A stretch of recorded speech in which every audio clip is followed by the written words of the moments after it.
Ayurvedic oil और capsule, अब दर्द भी घुटने टेकेगा। साउथ अफ्रीका के दौरे पर प्रधानमंत्री नरेंद्र मोदी जोहान्सबर्ग में आयोजित G20 शिखर सम्मेलन में होंगे शामिल। 3 सत्रों को पीएम करेंगे संबोधित।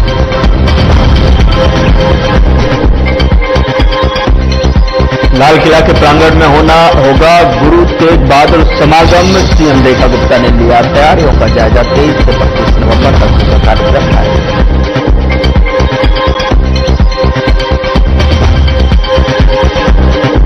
इमारपुर की संजयवती में पहली अटल कैंटीन का शिलान्यास। जरूरतमंदों को 5 रुपए में मिलेगा खाना। 100 अटल कैंटीन खोलने की दिशा में दिल्ली सरकार के कदम। बीजेपी प्रवक्ता गौरव भाटिया ने की प्रेस कॉन्फ्रेंस। कांग्रेस पर साधा निशाना। माओवादी संगठन से की कांग्रेस की खबर।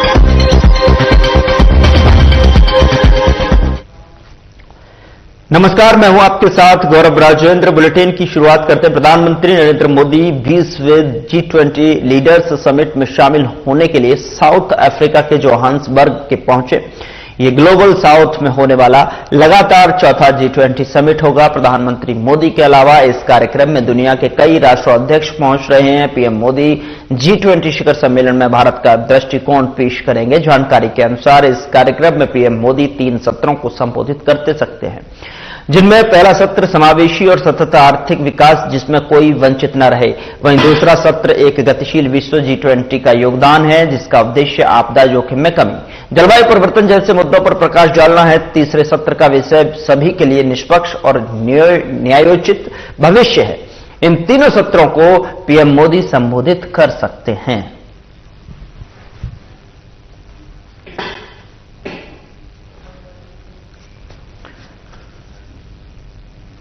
उधर भारत में यूएस एम्बेसी ने ट्वीट किया है कि हम भारत की सिक्योरिटी एजेंसियों के साथ अपनी चल रही पार्टनरशिप की तारीफ करते हैं, क्योंकि हम आतंक से जुड़े नेटवर्क को खत्म करने और अपराधियों को जिम्मेदार ठहराने के लिए मिलकर काम कर रहे हैं। यह हमारे नागरिकों की सुरक्षा पक्का करने के हमारे साझा कमिटमेंट को दिखाता है।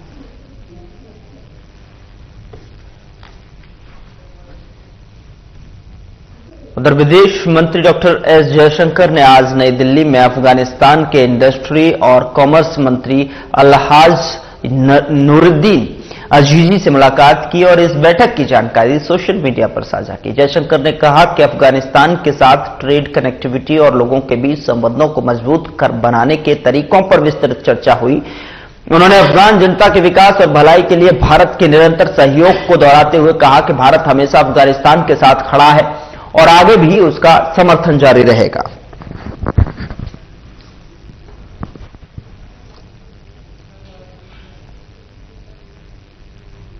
सीएम रेखा गुप्ता ने एक्स पर लिखा कि लाल किला के ऐतिहासिक प्रांगण में 23, 24 और 25 नवंबर को आयोजित होने वाले श्री गुरु तेग बहादुर जी के 350वें शहीदी दिवस के 3 दिवसीय भव्य समागम की तैयारियों का निरीक्षण किया। यह वही पावन धरती है जहां श्री गुरु तेग बहादुर जी ने मानवता, सत्य और धर्म की रक्षा हेतु अपना सर्वोच्च बलिदान दिया था। दिल्ली इस अमर आदर्श की साक्षी रही है और इस ऐतिहासिक अवसर की मेजबानी करना हम सभी के लिए गौरव का विषय है। लाल किला का यह पवित्र प्रांगण अब श्रद्धा, सेवा और गुरु साहिब जी की अमर शिक्षाओं की आभा से आलोकित होने को तैयार है। आप सभी इस 3 दिवसीय समागम में आमंत्रित हैं।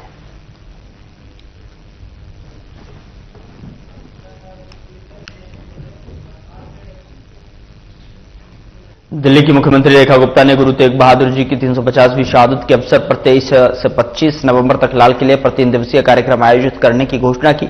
मुख्यमंत्री ने कहा कि यह आयोजन गुरु तेग बहादुर जी की शहादत के गवाह लाल किले पर होगा, जहां उनकी जीवन गाथाओं को प्रदर्शित करने वाला एक बड़ा म्यूजियम भी बनाया गया है और इसके अलावा लाल किले को प्राचीर पर एक लाइट एंड साउंड शो भी आयोजित किया जाएगा। रेखा गुप्ता ने सभी नागरिकों से इस महत्वपूर्ण इवेंट में भाग लेने की अपील करते हुए कहा कि हम सभी को गुरु तेग बहादुर जी की दिखाए गए रास्ते पर चलकर उनका आशीर्वाद प्राप्त करना चाहिए।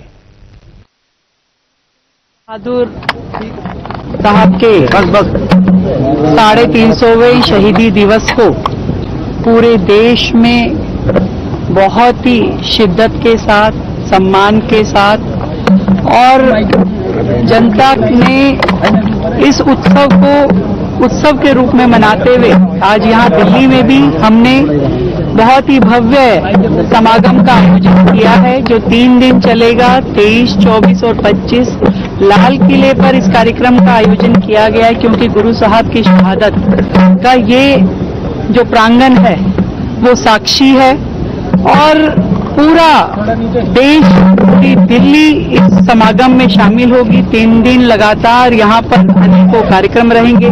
बहुत ही भव्य म्यूजियम बनाया गया है जिसमें गुरु साहब के जीवन से जुड़े हुए सभी साक्ष्यों को और उनसे जुड़ी हुई कहानियों को वहां पे प्रस्तुत किया जाएगा। लाइट एंड साउंड शो लाल किले की प्राचीर पे किया जाएगा और साथ संगत यहाँ पर आएगी, सत्संग करेगी और संकीर्तन सुनेगी।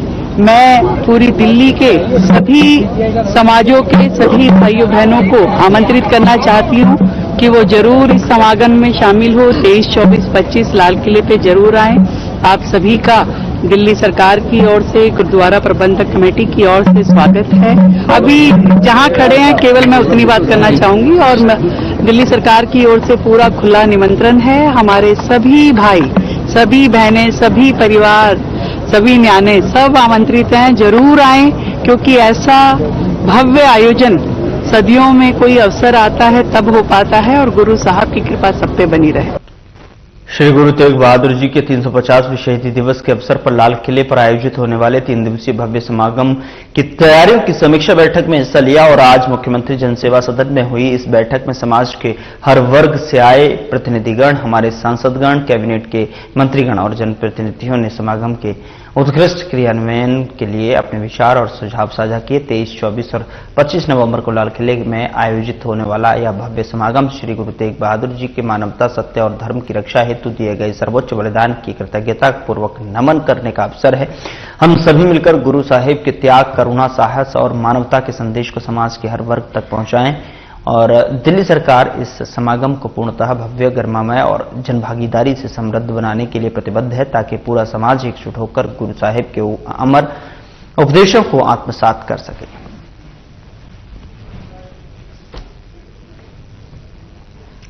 भारतीय जनता पार्टी ने अपनी संकल्प पत्र में दिल्ली के जरूरतमंद नागरिकों से जो वादा किया था वह वादा धरातल पर उतर रहा है। जे और क्लस्टर संजय बस्ती तिमारपुर में पहली अटल कैंटीन का शिलान्यास हो रहा है। यहां दोपहर और रात दोनों समय 5 रुपए में पौष्टिक भोजन उपलब्ध कराया जाएगा। सिर्फ 8 महीनों में दिल्ली से किया गया एक और वादा पूरा होने की दिशा में मजबूत कदम उठाया गया है। बहुत जल्द राजधानी में 100 अटल कैंटीनों का विस्तृत नेटवर्क स्थापित होगा, ताकि हर जरूरतमंद तक यह सुविधा समय पर और सरलता से पहुंच सके। यह पहल दिल्ली के मेहनतकश परिवारों के प्रति हमारे सम्मान, संवेदना और प्रतिबद्धता का प्रांगण है।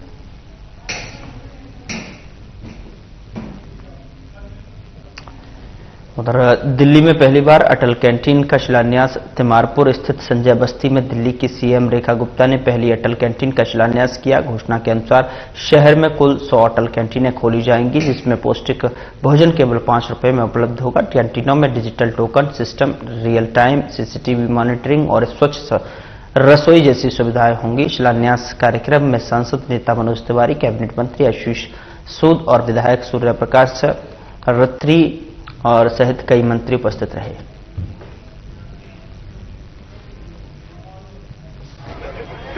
आज संजय कॉलोनी के इस क्षेत्र में हमारे दिल्ली सरकार के मंत्री भाई आशीष सूद जी, इस क्षेत्र के हमारे बहुत ही लोकप्रिय सांसद भाई मनोज तिवारी जी और बहुत ही जुझारू विधायक, जिन्होंने जिस सफाई अभियान का जिक्र ये कर रहे हैं, जिसके बारे में बता रहे कि 13-14 फुट ऊंचा कूड़े का पहाड़ था, मैंने इशारा किया, मैंने कोई ऊपर जाएगा क्या?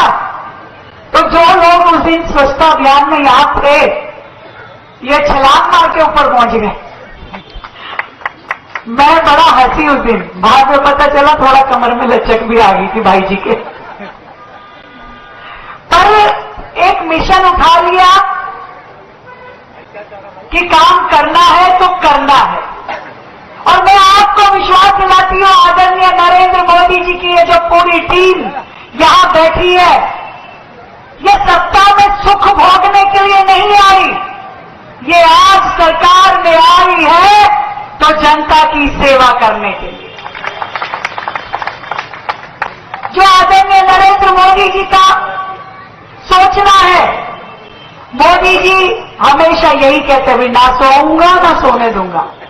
तुम्हारी अगर हड्डियों में इतनी जान हो कि तुम 16-18 घंटे काम कर सको, तब टिकट मांगने आना भैया, नहीं तो टिकट मांगने भी मत आना।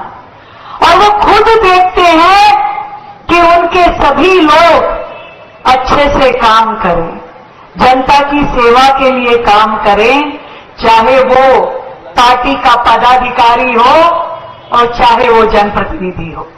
मुझे खुशी है कि तिमारपुर विधानसभा में हमारे विधायक जी, हमारे सभी पार्षद, हमारे सांसद दिन रात लगे हैं, मेहनत कर रहे हैं कि कैसे इस हमारे क्षेत्र का विकास हो।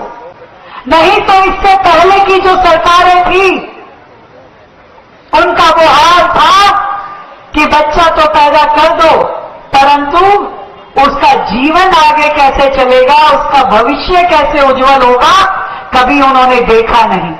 इसलिए दिल्ली भर की कॉलोनियां देख लो, झुग्गी बस्तियों को देखिए, उनके नाम जरूर कांग्रेस के नाम पे है, Sanjay colony, Indira colony, Nehru colony, परंतु जो झुग्गी जहां पे वर्षों से थी, 40-40 साल से कभी उसमें विकास काम नहीं हुए। नाली, खड़ंजा, शौचालय, पार्क जैसे के तैसे पड़े रहे। एक एक लाइट की बत्ती के लिए हमारे झुग्गी वासियों को तरसना पड़ता था। कितने लोगों को तो खुद ही घर के आगे नाली चलानी पड़ती थी। पर आप सबने जब आशीर्वाद दिया, दिल्ली में आपकी नहीं, आपके आशीर्वाद की सरकार बनी, पहले दिन से ही एक बात तय कर ली कि ये सरकार नरेंद्र मोदी जी के विजन की सरकार, यहां हर समाज का व्यक्ति, हर वर्ग का व्यक्ति, उसके सुखद भविष्य के लिए काम होगा। और पहली बार जब मैंने बजट प्रस्तुत किया तो मनोज भैया, जहां पे हमने कॉलोनियों के लिए फंड रखा, गांव के लिए फंड रखा, सड़कों के लिए फंड रखा, ऐसे ही झुग्गी बस्तियों के लिए भी मैंने 700 करोड़ रुपए का फंड रखा। आज दिल्ली के 70 विधायकों को मैं कहना चाहती हूं, चाहे भाजपा का हो, आम आदमी पार्टी का कोई हो, कि 10-10 करोड़ रुपए अपनी विधानसभा की झुग्गी बस्तियों के लिए जब मर्जी लगवा लो। हमारे ड्यूसिट के अधिकारियों को आदेश है कि विकास का एक भी काम झुग्गी बस्तियों में रुकना नहीं चाहिए। बनाइए सड़क, नाली, खड़ंजा, शौचालय, शमशान घाट, पार्क, शिशु वाटिका, हर चीज बनाइए। उन्हीं बस्तियों में जाकर के आरोग्य मंदिर खोलना है, उन्हीं बस्तियों में जाकर के सेवा भारती के केंद्र खोलिए ताकि लोगों के काम हो सके। अगर एक बात मैं आपसे पूछना चाहती हूं, जब 700 करोड़ रुपए का फंड देती हूं, जब यहां पे आके अटल कैंटीन खोलती हूं, जब आप लोगों की सेवा के लिए आरोग्य मंदिर बनाती हूं, तो क्या झुग्गी तोड़ने के लिए बना रही हूं? पूछना चाहती हूं, क्या झुग्गी तोड़ने के लिए बना रही हूं? इतना रुपया क्यों लगा रही हूं? अगर ऐसी मंशा होती तो 1 रुपया कोई झुग्गी में आके खर्च नहीं करता। विधायक जी बास्केटबॉल का वो कोर्ट ना बना रहे होते, यहाँ पे बच्चों के खेल कूद का पार्क ना बना रहे होते, मुख्यमंत्री आपकी झुग्गी में गली गली घूम के ना आई होती। आई थी कि नहीं आई थी? एक एक गली में विधायक जी मुझे लेकर के गए। दिल्ली के लिए जो हमारी सोच है, घटिया सोचते नहीं आम आदमी वालों की तरीके से, वो हमेशा बहकाते थे झुग्गी वालों को, वर्गलाते थे। हाँ, झुग्गी टूट जाएगी, बीजेपी वाले आएंगे तो बीजेपी वाले ना हो गए, नक्सलवादी हो गए। क्या समाज में रहते नहीं है? समाज में रहकर के जो दिल्ली की गति देने वाले मेरे ये भाई बहन हैं, जो लगातार वर्ष दिल्ली क्या है? मैं पूछना चाहती हूं, अगर ये बस्ती यहां नहीं होगी तो क्या दिल्ली चल पाएगी? नहीं चल सकती, बिल्कुल नहीं चल सकती। इसलिए मैं आप सबको ये बताना चाहती हूं कि जितना अधिकार यहां पे किसी मध्यम वर्ग के व्यक्ति का होगा, जितना किसी कोठी वाले का होगा, फ्लैट वाले का होगा, उतना ही अधिकार दिल्ली पे झुग्गी वाले का भी है। इसीलिए आदरणीय नरेंद्र मोदी जी के कहे मुताबिक हम लोग उस सपने को साकार करने में लगे हैं जहां हर एक गरीब के सर पे अपनी छत होगी, अपनी छत होगी, पक्की छत होगी, अपना शौचालय, अपनी रसोई, अपना स्नानघर होगा, पक्का चूल्हा होगा, गैस का चूल्हा। ये सारे काम करने के लिए दिन रात पिछले 10 महीने से, पूरा 10 महीना हो गया भैया, आज 10 महीने से लगातार हम इसी काम पे लगे हैं।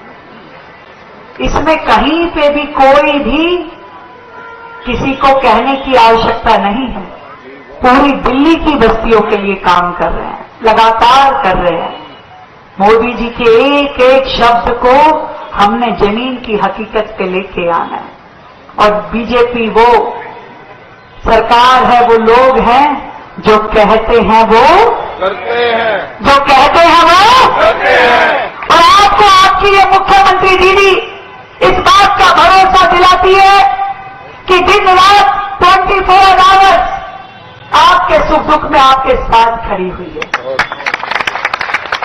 मुझसे पहले कभी कोई मुख्यमंत्री आया इस झुग्गी में? नहीं आया, कभी नहीं आया होगा। हम अपने आप को राज्य का मुख्यमंत्री नहीं, इस राज्य का सेवक मान के काम करते हैं।